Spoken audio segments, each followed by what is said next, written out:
ഇഷ്ടപ്പെടുന്ന ഒരു വിഭാഗമുണ്ട്.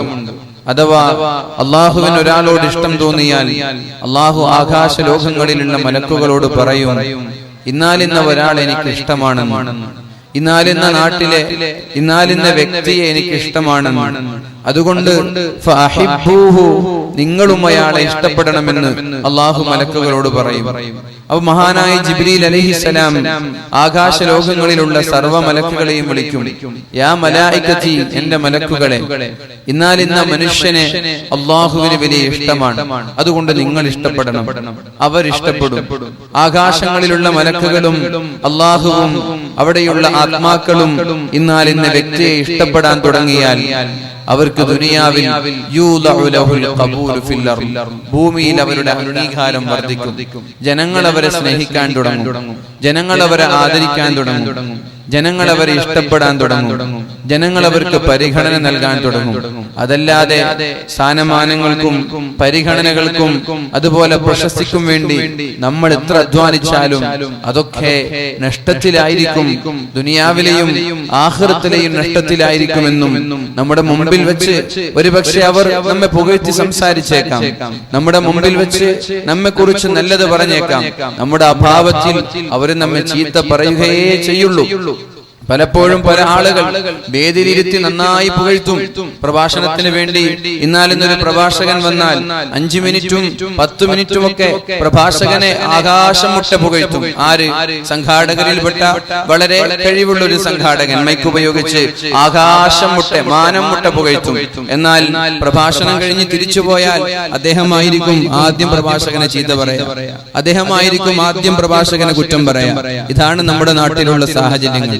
ആളുകളുടെ മുമ്പിൽ വെച്ച് എത്ര പുകഴ്ത്താനും ഒരു മടിയുമില്ലാത്ത ആളുകളാണ് നമ്മൾ. എന്നാൽ അഭാവത്തിലോ അവന്റെ അസാന്നിധ്യത്തിലോ അവനെ പൂർണ്ണമായി എങ്ങനെയെങ്കിലും തളർത്താനും ഇകഴ്ത്താനും ഇല്ലായ്മ ചെയ്യാനും ശ്രമിച്ചുകൊണ്ടിരിക്കുന്ന ഒരു കാലമാണ്. അതുകൊണ്ട് ആളുകൾ മുഖം നോക്കി സ്തുതി പറയുമ്പോ നമ്മൾ ഉയർന്നു പോകരുത്. ഞാൻ വലിയ സംഭവമാണ് എന്ന് ഒരിക്കലും തോന്നിപ്പോകരുത്. മുഖം നോക്കി സ്തുതി പറയുന്നവർ നമ്മുടെ അഭാവത്തിൽ നമ്മെ കുറ്റപ്പെടുത്തുന്നുണ്ട് എന്നുള്ള യാഥാർത്ഥ്യം കൂടി നമ്മൾ മനസ്സിലാക്കണം. ഏതായാലും ഈ മഹത്തായ സ്ഥാപനത്തിന് വേണ്ടി കഠിനാധ്വാനം ചെയ്യുന്ന ആളുകൾ, ഞാനിവിടെ എൻ്റെ ഒരു സുഹൃത്തിന്റെ മൻസൂർ ഹുദവിയുടെ കല്യാണത്തിന് വന്നപ്പോ ഈ മഹത്തായ സ്ഥാപനത്തിലേക്ക് ഒന്ന് സന്ദർശിക്കാനും കാണാനും കുട്ടികളോട് സംസാരിക്കാനൊക്കെ ക്ഷണിച്ചിട്ടുണ്ട്. ഇതിനെ ആത്മാർത്ഥമായി സ്നേഹിക്കുന്ന ഇതിന്റെ കമ്മിറ്റി ഭാരവാഹികൾ അള്ളാഹു സ്വീകരിക്കട്ടെ. അപ്പൊ ഞാൻ പറയുന്നത്, നമ്മുടെ ഈ അധ്വാനങ്ങളൊന്നും നഷ്ടത്തിലാവാൻ പാടില്ല. ജീവിതത്തിലെ ഒരുപക്ഷെ കുടുംബത്തെയും മക്കളെയും സമ്പാദ്യങ്ങളെയൊക്കെ രണ്ടാം മേഖലകളിലേക്ക് മാറ്റി ആദ്യത്തെ സ്ഥാനം ഈ സ്ഥാപനത്തിന് നൽകി ആത്മാർത്ഥമായി പ്രവർത്തിക്കുന്ന ആളുകളുണ്ടാകും. അവിടെയൊക്കെ അള്ളാഹുവിന്റെ വജ്ഹ് മാത്രം ആഗ്രഹിച്ചുകൊണ്ട് അമല് ചെയ്യണം. അല്ലാഹു റബ്ബ് സുബ്ഹാനഹു വ തആല തൗഫീഖ് നൽകട്ടെ എന്ന് ഞാൻ ദുആ ചെയ്യുന്നു. ഇഖ്ലാസും ഈമാനും ഇഹ്സാനുമുള്ള മുത്തഖീങ്ങളിൽ അല്ലാഹു നമ്മെ ഉൾപ്പെടുത്തട്ടെ എന്ന് പ്രാർത്ഥിക്കുകയാണ്. അതേപോലെ തന്നെ പരിശുദ്ധ റസൂലുള്ളാഹി സ്വല്ലല്ലാഹു അലൈഹി വസല്ലം പറഞ്ഞു, നബി തങ്ങൾ പഠിപ്പിക്കുകയാണ്, ഖൈറുക്കും മൻ തഅല്ലമൽ ഖുർആന വഅല്ലമ. നിങ്ങളുടെ നാട്ടിലുള്ള വിദ്യാർത്ഥികളിൽ ഏറ്റവും നല്ല വിദ്യാർത്ഥികൾ ഖുർആൻ പഠിക്കുന്നവരാണ്. പല മേഖലകളിൽ, ഭൗതിക മേഖലകളിൽ പഠിക്കുന്ന ഒരുപാട് വിദ്യാർത്ഥികൾ ഉണ്ടാകും.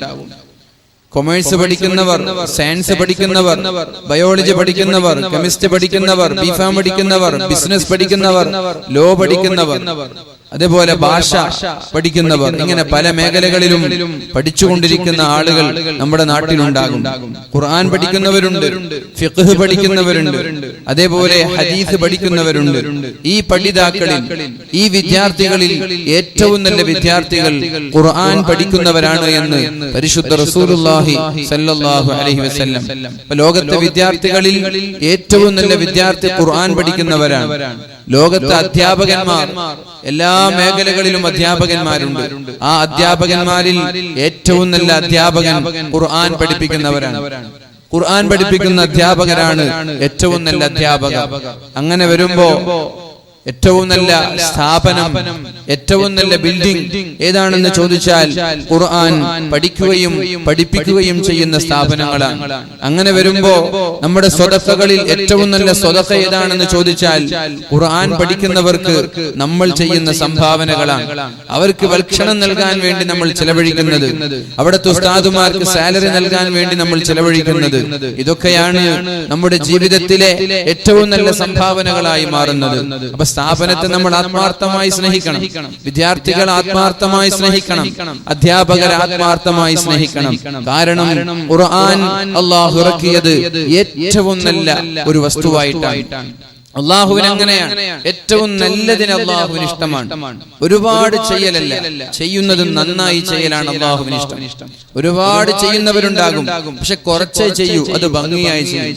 പണ്ട് ഒരു ഉസ്താദ്, ഒരു ഗുരു തന്റെ 2 ശിഷ്യന്മാർക്ക് റൂം നിറച്ചു കൊടുക്കാൻ ഒരു രൂപ കോയിൻ, ഒരു കോയിൻ 2 രൂപയുടെ 2 കോയിൻ നൽകുന്ന ഒരു കഥയുണ്ട്. ഒരു ഗുരു, ഒരു അധ്യാപകൻ, ഒരു ഉസ്താദ് തന്റെ ശിഷ്യന് 2 ശിഷ്യന്മാർക്ക് 2 മുറികൾ നൽകുകയാണ്. ആ മുറി നൽകിയിട്ട് ഓരോ കുട്ടിയുടെ കയ്യിലും ഓരോ രൂപ നൽകുന്നുണ്ട്. ഈ രൂപ ഉപയോഗിച്ച് നീ ഈ മുറി നിറക്കണം. 2 പേരോടും 2 മുറികൾ നിറക്കാൻ 2 പേർക്കും 2 രൂപ വെച്ച് കൊടുത്തു. അതിലൊരു കുട്ടി എന്ത് ചെയ്തു? രാവിലെ മുതൽ വൈകുന്നേരം വരെ കല്ലുകളും മുല്ലുകളും അതുപോലെ ചപ്പുചവറുകളും ഒക്കെയായി ഒരുപാട് കഠിനാധ്വാനം ചെയ്ത് ഒരുപാട് ചെയ്യലല്ല, ചെയ്യുന്നത് ഏറ്റവും നന്നായി ചെയ്യലാണ് കല. അത് ഇസ്ലാമിന് വലിയ ഇഷ്ടമാണ്, അത് ഇസ്ലാമിന് വലിയ ഇഷ്ടമാണ്. പരിശുദ്ധ റസൂലുള്ളാഹി സ്വല്ലല്ലാഹു അലൈഹി വസല്ലമ തങ്ങൾക്ക് അത് ഇഷ്ടമാണ്. അതുപോലെ തന്നെ ഈ റസൂലുള്ളാഹി സ്വല്ലല്ലാഹു അലൈഹി വസല്ലമ തങ്ങളും പരിശുദ്ധ ഖുർആനും ഒക്കെ ഈ വിഷയം ഊന്നി പറയുന്നുണ്ട്. അതുകൊണ്ട് ഞാൻ എന്റെ പ്രിയപ്പെട്ട മുഅ്മിനീങ്ങളോടൊക്കെ പറയുന്നത്, ചെയ്യുന്നത് ഒരുപാട് ചെയ്യലല്ല, ചെയ്യുന്ന വിഷയം വളരെ ഭംഗിയായി ചെയ്യുക എന്നുള്ളതാണ് നമ്മുടെ മുമ്പിലുള്ള ബാധ്യത.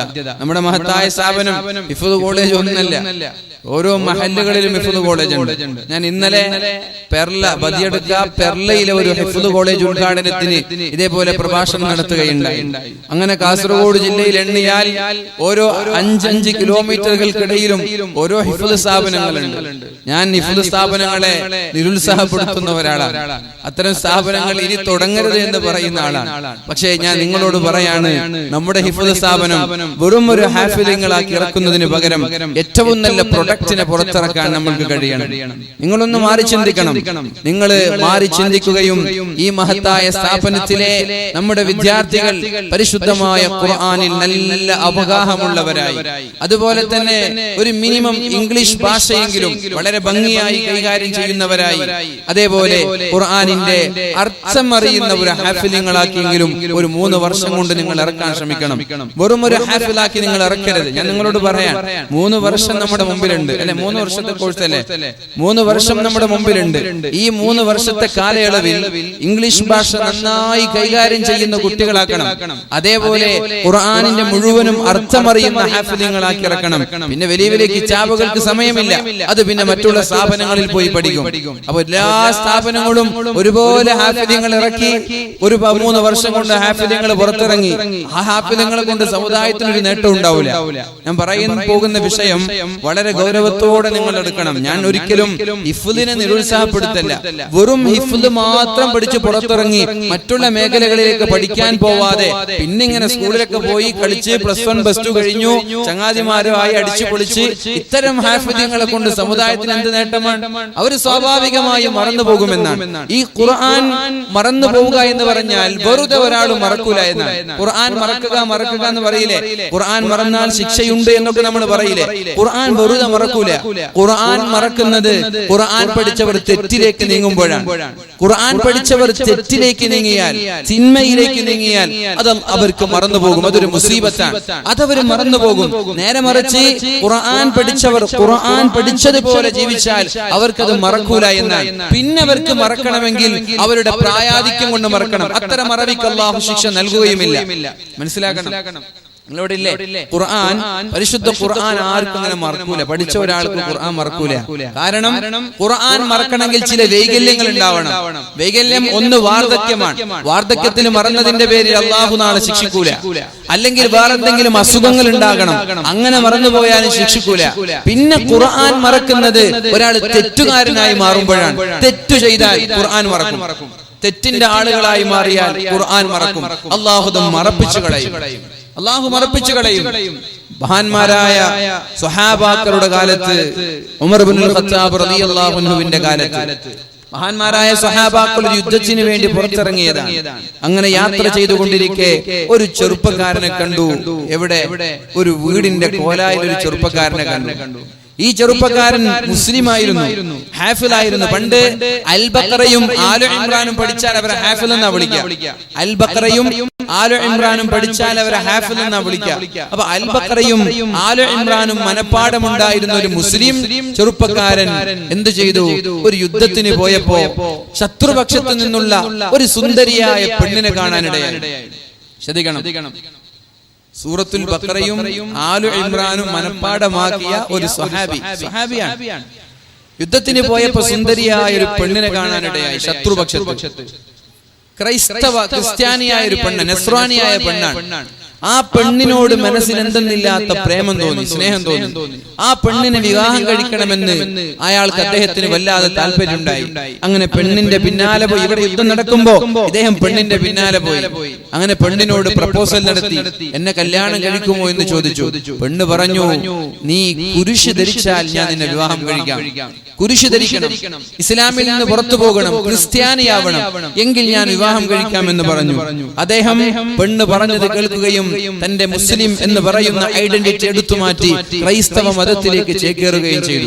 സ്വഹാബിയാണ്, സ്വഹാബിയല്ല, താബിഈങ്ങളിൽപ്പെട്ട മഹാനായ ഉമർ ഇബ്നുൽ ഖത്താബ് തങ്ങളുടെ കാലത്തുള്ള ഒരു മുസ്ലിമായ ഒരാളാണ്. അദ്ദേഹം എന്ത് ചെയ്തു? താബിഈങ്ങളിൽപ്പെട്ട ഒരാളാണ്. അദ്ദേഹം ക്രൈസ്തവനായി. അങ്ങനെ അദ്ദേഹം വളരെ വിഷമത്തോടെയാണ് മുസ്ലിമീങ്ങൾ തിരിച്ചു മദീനയിലേക്ക് മടങ്ങിപ്പോയത്. ഒരുപാട് വർഷം കഴിഞ്ഞ് വീണ്ടും അവർ ആ വഴിയിലൂടെ കടന്നു പോകുമ്പോ ഈ ചെറുപ്പക്കാരനെ അതേ ഒരു വീടിന്റെ കോലായിൽ കാണുകയുണ്ടായി. അപ്പൊ ചോദിച്ചു, യാ ഫത, അല്ലയോ ചെറുപ്പക്കാരാ, നിന്റെ ഖുർആൻ കൊണ്ട് നിനക്ക് എന്ത് നേട്ടമുണ്ടായി? നിന്റെ ഖുർആൻ കൊണ്ട് നിനക്ക് എന്ത് നേട്ടമുണ്ടായി? നിന്റെ ഇസ്ലാം കൊണ്ട് നിനക്ക് എന്ത് നേട്ടമുണ്ടായി? നീ വലിയ ഹാഫിളായിരുന്നല്ലോ, നീ ഖുർആൻ പഠിച്ച ആളായിരുന്നല്ലോ, നീ വലിയൊരു നിസ്കരിക്കുന്ന ആളൊക്കെ ആയിരുന്നല്ലോ. നിന്റെ ഖുർആനും നിന്റെ നിസ്കാരവും നിനക്ക് എന്ത് പ്രയോജനം ചെയ്തു എന്ന് ചോദിച്ചു. അപ്പോഴാണ് അദ്ദേഹം പറഞ്ഞത്, ഉൻസീതുഹാ, ഞാൻ പരിശുദ്ധമായ ഖുർആൻ എല്ലാം മറന്നുപോയി, ഒരൊറ്റൊരായത്തൊഴികെ എല്ലാം ഞാൻ മറന്നു, ഒരൊറ്റൊരായത്തൊഴികെ. ഏതാണ് ആയത്ത്? റുബമായ വദ്ദുല്ലദീന കഫറൂ ലൗ കാനൂ മുസ്ലിമീൻ.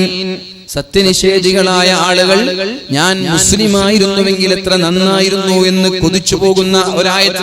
റുബമായ വദ്ദുല്ലദീന കഫറൂ, സത്യനിഷേധികളായ ആളുകൾ കൊതിച്ചു പോകുന്ന ഒരു സമയം വരാനുണ്ട്. അവര് മുസ്ലിമീങ്ങളായിരുന്നുവെങ്കിൽ എത്ര നന്നായിരുന്നു എന്ന് കൊതിച്ചു പോവുകയാണ്. ഈ ആയത്തല്ലാതെ വേറെ ഒരു ആയത്തും എനിക്ക് ഓർമ്മയില്ല എന്നാണ് പറഞ്ഞത്. അത് ഖുർആനിന്റെ മുഅ്ജിസത്താണ്. പഠിച്ച എല്ലാ ആയത്തും മറന്നുപോയി.